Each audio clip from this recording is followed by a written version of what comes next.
Hello everyone, welcome back to untold struggle. आज का जो वीडियो होगा इसमें हम बात करेंगे सभी स्क्रीनिंग टेस्ट के बारे में। प्रेगनेंसी के दौरान जितनी भी स्क्रीनिंग टेस्ट होती है उसके बारे में बात करेंगे। उससे पहले हम बात करेंगे स्क्रीनिंग टेस्ट और डायग्नोस्टिक टेस्ट में डिफरेंस क्या होता है और साथ के साथ क्यों ये ज़रूरी होता है प्रेगनेंसी के दौरान हर एक महिला को कराना, और क्यों डॉक्टर्स लिखते हैं ये स्क्रीनिंग टेस्ट और साथ के साथ जो है डायग्नोस्टिक टेस्ट भी। तो स्टार्ट करते हैं ये वीडियो, और मैं बिल्कुल स्टार्टिंग से स्टार्ट करूंगी कि सबसे पहले मैं आपको ये एक्सप्लेन करूंगी बिल्कुल आसान भाषा में कि कैसे स्क्रीनिंग टेस्ट जो है वो डिफरेंट है डायग्नोस्टिक टेस्ट से। तो पहले हम बात करते हैं स्क्रीनिंग टेस्ट की। तो देखिए, स्क्रीनिंग टेस्ट जो है वो बेसिकली जोखिम बताता है, मतलब सिर्फ और सिर्फ रिस्क बताएगा किसी भी बीमारी का, जबकि जो डायग्नोस्टिक टेस्ट है वो डायग्नोस्टिक टेस्ट आपको एक्चुअल में वो बीमारी कंफर्म करके बताएगा। तो वो जो बीमारी है उसको वो कंफर्म करता है डायग्नोस्टिक टेस्ट। स्क्रीनिंग सिर्फ आपको रिस्क बताएगा कि हाई रिस्क है या फिर लो रिस्क है। साथ के साथ स्क्रीनिंग टेस्ट जो है वो मदर के ब्लड से होता है या फिर अल्ट्रासाउंड से पता चलता है, और डायग्नोस्टिक टेस्ट में डायरेक्ट बच्चे से जो है सैंपल लिया जाता है।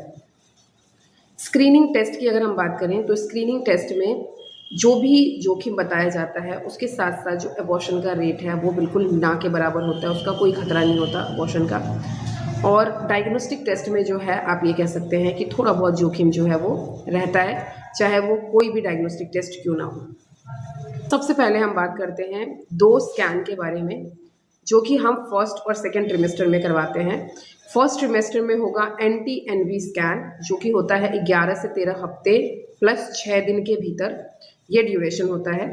तो ये NT-NV स्कैन क्या है पहले ये समझते हैं। स्कैन मतलब कि नकल translucency and NB for nasal bone का जो स्कैन है वो। तो सबसे पहले हम समझते हैं कि नकल ट्रांसलूसेंसी मतलब कि NT जो है वो क्या, उसमें क्या देखते हैं। तो बेसिकली बच्चे गर्दन के पीछे की जो फ्लूइड की मोटाई होती है उसको देखा जाता है कि उसकी थिकनेस कितनी है। वो यूजुअली 2 mm से नीचे होना चाहिए या फिर 2 mm होना चाहिए। अगर उससे एक्सीड करता है तो बहुत सारी जो बीमारी है उसको उसकी तरफ जो है वो कहीं ना कहीं उसका जो रिस्क है वो बढ़ जाता है, ऐसा बताता है। तो अगर सामान्य या उससे अधिक हो जाता है तो डाउन सिंड्रोम हो गया, जिसे हम ट्राइसोमी 21 बोलते हैं, या फिर ट्राइसोमी 18, या फिर अदर जो कुछ हार्ट डिजीज़ या कुछ अन्य अनुवांशिक समस्याओं का जोखिम जो है वो बढ़ सकता है, या वो चीज़ बताता है कि बच्चे में ये चीज़ जो है वो हो सकता है क्योंकि ये स्क्रीनिंग टेस्ट है। अब बात करें NB की, तो वो नेज़ल बोन के बारे में हम बात करते हैं। और नेज़ल बोन कैसे चेक होता है कि अगर नाक की हड्डी बच्चे की छोटी बनी है या फिर मतलब जितनी होनी चाहिए उतनी नहीं है, धसी हुई है, तो वो भी एक तरीके से जो है वो रिस्क ही बताता है, जोखिम ही बताता है, उसी की ओर इशारा करता है कि या तो बच्चे को डाउन सिंड्रोम का खतरा जो है वो है, या तो उसको डाउन सिंड्रोम है, या फिर जो अदर चीज़ें मैंने अभी बताई उसका जोखिम जो है कहीं ना कहीं बढ़ सकता है, ऐसा बताता है। NB is for nasal bone. अगर नाक की हड्डी बच्चे की छोटी बनी है या धसी हुई है तो वो कहीं ना कहीं डाउन सिंड्रोम की ओर जो है इशारा करता है, उसका रिस्क जो है वो कहीं ना कहीं बयां करता है। तो उसमें हम इस स्कैन में जो है डॉक्टर्स ये भी देखते हैं कि नाक की हड्डी प्रॉपर है कि नहीं है। NT-NV स्कैन में एक्चुअल में क्या क्या देखा जाता है, तो वही सेम चीज़ कि बच्चे की एक तो हार्ट बीट देखी जाती है, साथ में गेस्टेशन एज क्या है बच्चे का वो भी देखा जाता है, एक बच्चा है या फिर जुड़वा है वो चीज़ भी वहाँ देखा जाता है, और जो प्लेसेंटा की स्थिति है ना कि वो पोस्टीरियर है या फिर एंटीरियर है वो चीज़ भी बताता है, वो भी देखा जाता है उसमें, उस स्कैन में। ये स्क्रीनिंग टेस्ट है और ये बीमारियों की पुष्टि बिल्कुल नहीं करता, ये सिर्फ और सिर्फ आपको रिस्क बताएगा कि हाई रिस्क है या फिर लो रिस्क है इस पर्टिकुलर प्रॉब्लम की। अब बात करते हैं दूसरे स्कैन के बारे में, जिसे हम लेवल 2 स्कैन भी कह देते हैं, एनोमली स्कैन भी कह देते हैं, या फिर हम उसे टारगेटेड स्कैन भी बोलते हैं। टारगेटेड स्कैन क्यों बोला गया है वो भी अभी देखेंगे। ये यूजुअली 18 से 20 हफ्ते के बीच में होता है, और 20 हफ्तों के आसपास ही डॉक्टर्स रिकमेंड करते हैं इस स्कैन को कराने के लिए। और इस स्कैन का उद्देश्य क्या होता है बेसिकली, इसमें एक्चुअल में बच्चे के हर एक अंग को, हर एक पार्ट को जो है वो डिटेल में स्ट्रक्चर तरीके से जो है वो देखा जाता है, कि डिटेल स्कैनिंग होती है इसकी बेसिकली। तो बच्चे की जो है सारे अंग, सारे ऑर्गन्स की अच्छे से स्कैन की जाती है, और बच्चे को प्रॉपर स्कैन अगर बोलें तो इसमें किया जाता है इस वाले अल्ट्रासाउंड में, कि कहीं उसको किसी तरीके की एनोमली तो नहीं है, कोई जन्मजात या फिर किसी अदर तरीके का जो है स्ट्रक्चरल प्रॉब्लम तो नहीं है। इसमें बच्चे का दिमाग ब्रेन देखा जाता है, फेस देखा जाता है, साथ के साथ जो है हार्ट देखा जाएगा, लंग्स देखा जाएगा, जो उसका एब्डोमेन है उसको देखा जाता है, kidneys, bladder, spleen, arms, legs, placenta, amniotic fluid भी देखा जाएगा और सर्विक्स जो है आपका उसको भी देखा जाता है कि प्रॉपर है कि नहीं है। तो ये बेसिकली बहुत ज़्यादा इंपॉर्टेंट स्कैन हो जाता है जो सेकंड वाला स्कैन है। जितना इंपॉर्टेंट एनटी और एनबी स्कैन है वैसे ही ये जो एनोमली स्कैन है वो भी उतना ही इंपॉर्टेंट हो जाता है सेकेंड ट्रिमेस्टर में। अब फटाफट जो है बात कर लेते हैं कि दोनों में डिफरेंस क्या है, जो एनटी एनबी स्कैन है वो और एनोमली स्कैन में डिफरेंस क्या है। एंटी एनवी स्कैन और एनोमली स्कैन में डिफरेंस क्या है। तो एंटी एनवी स्कैन जो है यूजुअली फर्स्ट ट्रिमेस्टर में कराया जाता है, मतलब 11 to 13 वीक्स के प्लस 6 डेज के भीतर कराया जाता है। और एनोमली स्कैन जो है ये होता है हमारा सेकेंड ट्रिमेस्टर में, मतलब 18 to 20 वीक्स के अराउंड जो है ये कराया जाता है। एंटी एनवी स्कैन में बच्चे की गर्दन, मतलब कि एंटी नकल ट्रांसलूसेंसी, उसकी जो पीछे गर्दन के पीछे की जो फ्लूइड होती है उसकी मोटाई मापी जाती है, देखी जाती है। और जो नेज़ल बोन है उसको भी अच्छे से देखा जाता है कि कहीं वो हाइपोप्लास्टिक तो नहीं है या फिर धंसा हुआ तो नहीं है, उसको देखा जाता है। जबकि एनोमली स्कैन में जो है बच्चे का विस्तृत तरीके से, मतलब डिटेल तरीके से जो है उसके बॉडी का और उसके स्ट्रक्चर का एक तरीके से उसके एनोमलीज का स्कैन किया जाता है। एंटी एनबी स्कैन जो है बेसिकली डाउन सिंड्रोम का जो शुरुआती जोखिम है ना उसको पता लगा देता है। और ये जो है एनोमली स्कैन जो है ये किसी भी तरीके का जन्मजात असामान्य कर देता है। तो दोनों स्कैन अपनी जगह जो है बिल्कुल ही इम्पॉर्टेंट है, दोनों ही स्क्रीनिंग टेस्ट में काउंट होंगे। स्क्रीनिंग टेस्ट होंगे, ये आपको एक्चुअल में नहीं बताएंगे कि बच्चे में प्रॉब्लम है या नहीं है। ये अब बात करते हैं डबल मार्कर टेस्ट की। तो देखिए ये डबल मार्कर टेस्ट जो है ना ये एंटी एनवी स्कैन के साथ ही, मतलब अगर अल्ट्रासाउंड में डॉक्टर को कोई प्रॉब्लम नज़र आती है बेबी में तो वो उसके साथ साथ ये जो ब्लड टेस्ट है, मतलब क्वाड्रुपल लिख देते हैं कि अल्ट्रासाउंड होने के बाद जो है आप ये चीज़ करवा सकते हैं अगर आपका उसमें कुछ प्रॉब्लम दिख रहा है अल्ट्रासाउंड में। तो ये एक तरीके का ब्लड टेस्ट होता है जो मदर के ब्लड से ही ये टेस्टिंग हो जाती है बेबी की। और इसमें भी सिर्फ रिस्क बताया जाता है, इसमें भी कंफर्मेशन नहीं होती है कि हाँ बच्चे में एक्चुअल में है, सिर्फ उसमें भी परसेंटेज बताया जाता है या फिर रेशियोज बताए जाते हैं कि इतना परसेंट जो है या ये रेशियो जो है वो दिख रहा है कि ये हाई रिस्क है या फिर लो रिस्क है या मॉडरेट है। बात करते हैं डबल मार्कर टेस्ट और क्वाड्रुपल मार्कर टेस्ट की। डबल मार्कर टेस्ट जो है वो वही सेम फर्स्ट ट्रिमेस्टर, मतलब एंटी एनवी स्कैनिंग के बाद होती है। इसमें अगर एंटी एनवी स्कैन में जो स्कैन करते वक्त डॉक्टर को अगर कुछ अजीब नज़र आया, मतलब बच्चे में कोई प्रॉब्लम नज़र आई, तो वो आपको जो है ये ब्लड टेस्ट रेफ़र कर देते हैं कि इस ब्लड टेस्ट को आप करवाइए, डबल मार्कर टेस्ट को, जो कि फर्स्ट ट्रिमेस्टर में ही होता है वो एंटी एनवी स्कैन के बाद। उसमें भी वही सेम चीज़ आती है कि रिस्क बताया जाता है रेशियोज़ के थ्रू कि 1 आउट ऑफ 50 या फिर 1 आउट ऑफ 100 या 1000 जो भी चीज़ है कि हाई रिस्क है या लो रिस्क है या मॉडरेट है। वो सिर्फ रिस्क बताएगा, वो जोखिम बताएगा, वो एक्चुअल आपको कंफर्मेशन नहीं देगा कि हाँ बेबी में ये बीमारी है या नहीं है। वो सिर्फ रिस्क बताएगा। और डॉक्टर्स जो है यूजुअली वो एंटी एनवी स्कैन के साथ ये जो डबल मार्कर टेस्ट का रिपोर्ट है वो दोनों मिला के और फिर वो इस निष्कर्ष पे निकलते हैं कि अभी इसका डायग्नोस्टिक टेस्ट करवाना है या नहीं है। मतलब अगर लो रिस्क है तो कोई बात ही नहीं है, आगे फिर बाकी चीज़ें करानी नहीं है। और अगर उसमें हाई रिस्क आया तो फिर वो डायग्नोस्टिक टेस्ट की तरफ जो है रुख करते हैं।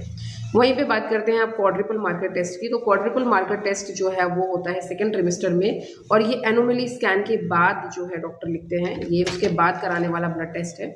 और अगर एनोमली स्कैन में कोई प्रॉब्लम नज़र आती है अगेन बेबी में किसी भी तरीके की, तो फिर वो क्वाड्रुपल मार्कर टेस्ट कराने के लिए आपको बोलते हैं। और ये भी एक तरीके से ये ब्लड टेस्ट ही होता है, मदर ब्लड से ही ये हो जाता है कि इसका भी रिस्क कितना है, डाउन सिंड्रोम या फिर ट्राइसोमी 18 या 13, इस मतलब जो भी जेनेटिक चीज़ें हैं या क्रोमोसोमल डिसऑर्डर है उसका कितना % रिस्क जो है वो बेबी में है और किस पर्टिकुलर चीज़ की, मतलब अब डाउन सिंड्रोम है या ट्राइसोमी 18 है या 13 है, तो उस तरीके से जो है बता देगा कि इस पर्टिकुलर बीमारी का रिस्क इतना ज़्यादा है या इतना कम है इस बेबी में। लो रिस्क होगा तो फिर अगेन कोई बात ही नहीं है। तो क्वाड्रुपल मार्कर टेस्ट जो है वही एनोमली स्कैन के बाद कराया जाता है। ये भी ब्लड टेस्ट होता है और इसमें फिर रिस्क बताया जाता है। ये भी आपको कंफर्म नहीं करता है कि ये प्रॉब्लम है बेबी में, क्योंकि अगेन ये भी स्क्रीनिंग टेस्ट है। Quadruple marker usually 15 to 22 weeks के अराउंड जो है वो कराने की सलाह देते हैं, और सबसे अच्छा होता है ये 16 to 20 वीक के अराउंड अगर हो जाए तो ये सबसे बढ़िया होता है। 16 to 18 वीक्स के अराउंड हो जाए तो ये सबसे बढ़िया होता है। और इसमें भी सिर्फ रिस्क ही बताया जाता है। अगर इसमें हाई रिस्क आता है इस ब्लड टेस्ट में, तो फिर डॉक्टर्स जो है एमनियो कराने की सलाह देते हैं, एमनियोसेंटेसिस के सलाह देते हैं, जो कि एक डायग्नोस्टिक टेस्ट है जो कि उस बीमारी को कंफर्म करेगा 100%। अब एक और टेस्ट होता है स्क्रीनिंग टेस्ट, ये भी NIPT which is non invasive prenatal testing. तो ये एक तरीके का स्क्रीनिंग टेस्ट ही है, और ये आप ये कह सकते हैं कि ये 10 हफ्ते के बाद ना कभी भी करवा सकते हैं। ये भी वही सेम चीज़ जांचता है कि बच्चे में कहीं डाउन सिंड्रोम तो नहीं है, ट्राइसोमी 21 तो नहीं है, ट्राइसोमी 18 तो नहीं है, ट्राइसोमी 13 तो नहीं है, या फिर कुछ सेक्स क्रोमोसोमल इशू तो नहीं है या डिसऑर्डर तो नहीं है। तो ये भी केवल माँ के खून से ही होगा, उसी के ब्लड से जो है का सैंपल लिया जाता है और उसी से जो है रिपोर्ट निकाल दिया जाता है, बना दिया जाता है। इसकी अगर हम सटीकता की बात करें ना, तो 99% जो है सही रहता है। ये डाउन सिंड्रोम के लिए 99% जो है ये सही बैठता है इसका रिजल्ट, और ये भी स्क्रीनिंग टेस्ट है, डायग्नोस्टिक नहीं।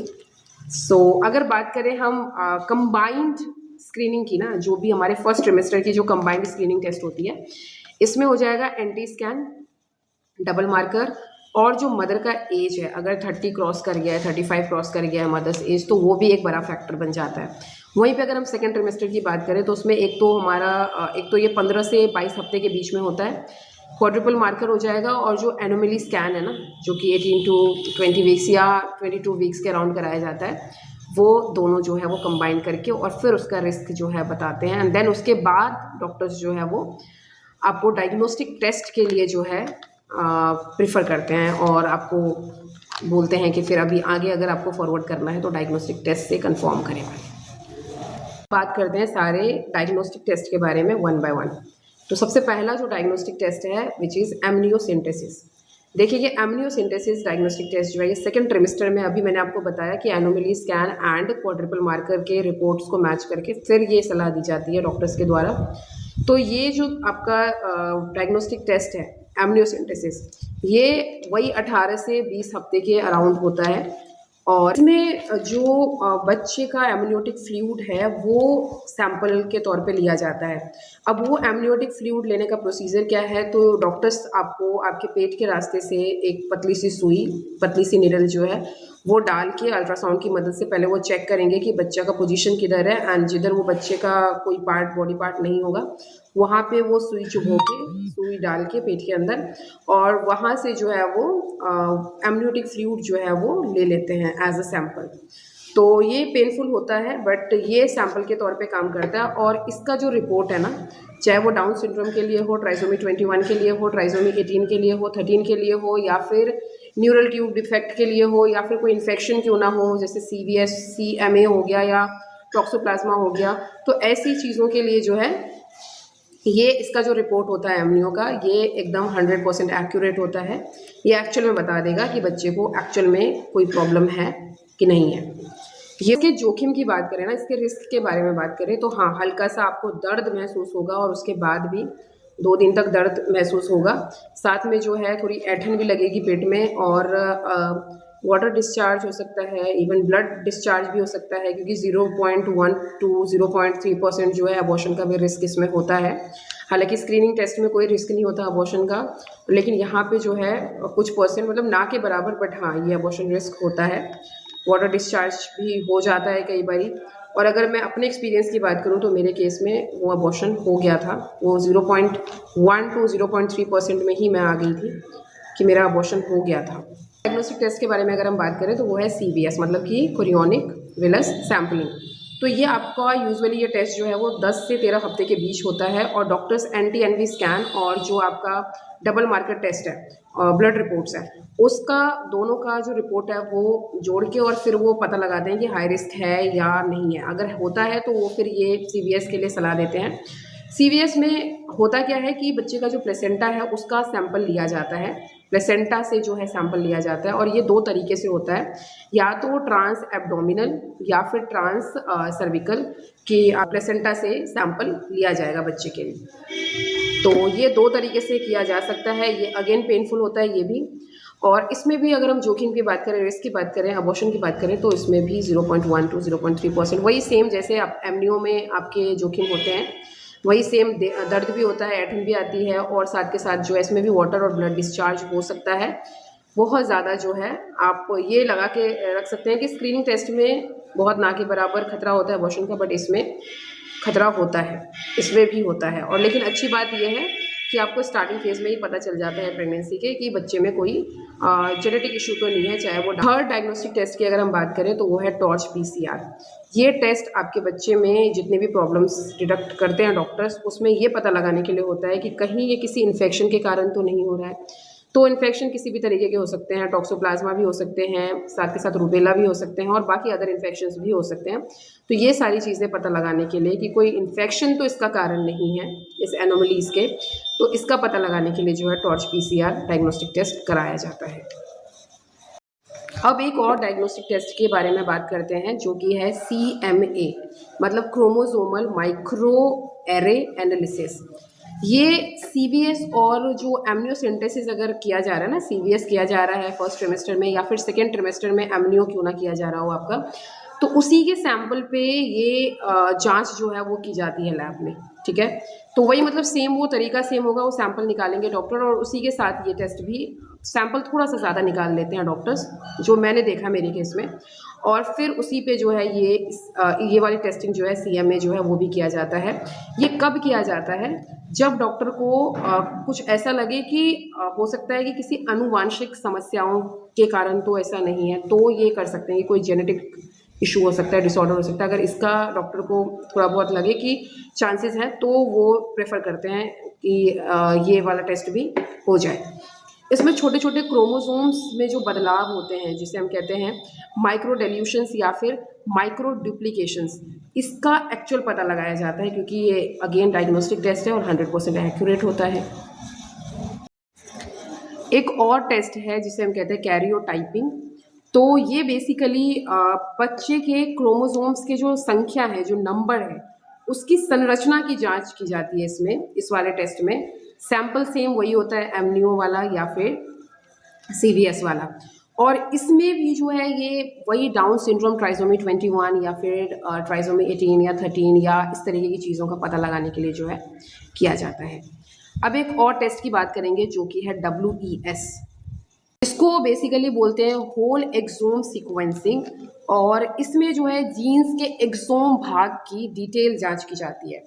जब आपका CMA और कैरियोटाइपिंग जो है, CMA बोलो या फिर कैरियोटाइपिंग बोलो, ये जब सामान्य हो लेकिन बच्चे में अभी भी ना गंभीर जन्मजात असामान्यताएं दिखें, तो फिर ये टेस्ट जो है वो कराई जाती है। हालांकि मेरा ये वाला टेस्ट जो है हो नहीं पाया, उससे पहले ही सारी चीज़ें हो गई।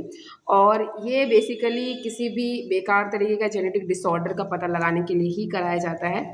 तो आई होप कि मैंने इस वीडियो में डिटेल में जो स्क्रीनिंग टेस्ट है और डायग्नोस्टिक टेस्ट है, इनके बारे में बहुत सारी चीज़ें जो है बता दी है अपनी अंडरस्टैंडिंग के अकॉर्डिंग। जितने भी प्रीनेटल डायग्नोस्टिक टेस्ट होते हैं ना, या फिर आप स्क्रीनिंग की बात करें या डायग्नोस्टिक टेस्ट की बात करें, अगर डायग्नोस्टिक की बात करते हैं तो ये आपको बेसिकली जो जेनेटिक इश्यूज़ हैं बच्चे में, अभी बच्चा पैदा भी नहीं हुआ क्योंकि प्रीनेटल बात कर रहे हैं हम, तो उसके बारे में आपको एक्चुअल में कंफर्मेशन दे देता है, 100% कंफर्म कर देता है चीज़ें।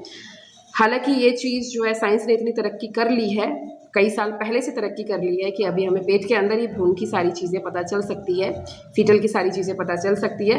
तो as a mother, as a responsible parent, हमें ये चीज़ जो है ज़रूर करना चाहिए कि एटलीस्ट हमारा जो प्रेगनेंसी की जर्नी होती है उस टाइम पे सारी स्क्रीनिंग या सारे जो टेस्ट हैं वो प्रॉपर हो जाए, ताकि एक डिसीजन लेने में हम कामयाब रहे और बहुत सारी चीज़ें जो है उसी वक्त जो है क्लियर आउट हो जाए, जो आपको बाद में कहीं कुछ नेगेटिव या उसका कुछ जो इम्पैक्ट है वो खतरनाक तरीके से झेलना ना पड़े।